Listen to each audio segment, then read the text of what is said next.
లెక్క తేల్చాలి. అది ఈ బిల్లు పూర్తయ్యే టైంకి స్పష్టత వస్తుంది.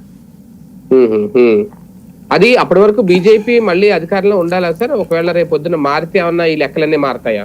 బిల్లు ఆమోదం పొందిన తర్వాత ఇంకా దాంతో సంబంధం లేదు కదా, ఎవడ మళ్ళీ అది కాదు క్యాన్సిల్ అని చెప్పి మళ్ళీ ఇంకో చట్టం చేయాలి వాళ్ళు, అప్పుడు ఆగుతుంది.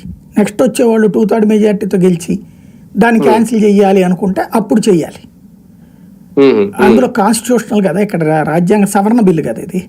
రాజ్యాంగ సవరణ బిల్లు ఆమోదం పొందిన తర్వాత మళ్ళీ రాజ్యాంగ సవరణ చేయాలి.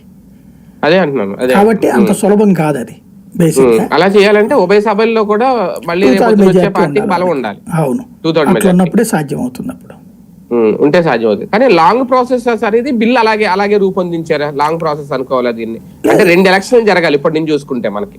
అంతే అంటే ఇక్కడ తాత్కాలిక స్వార్థ రాజకీయ ప్రయోజనాల కోసం అని వీళ్ళందరూ అనుకుంటున్నారు కదా. ఉత్తరప్రదేశ్లో దెబ్బతింటారు కాబట్టి చేస్తారని చెప్పేసి, లేకపోతే కనుక మొన్న తగ్గినాయి కాబట్టి అని.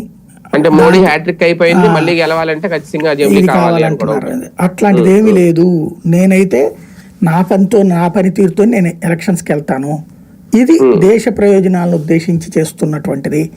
దానికి కారణం అవుతున్నది ఏంటంటే గ్రౌండ్ లెవెల్లో ఎదురవుతున్నటువంటి సమస్యలు. ఒక్కసారి ఎన్నిక జరిగితే, ఇప్పుడు ఫర్ ఎగ్జాంపుల్ మొన్న 2 రాష్ట్రాలు జరిగింది.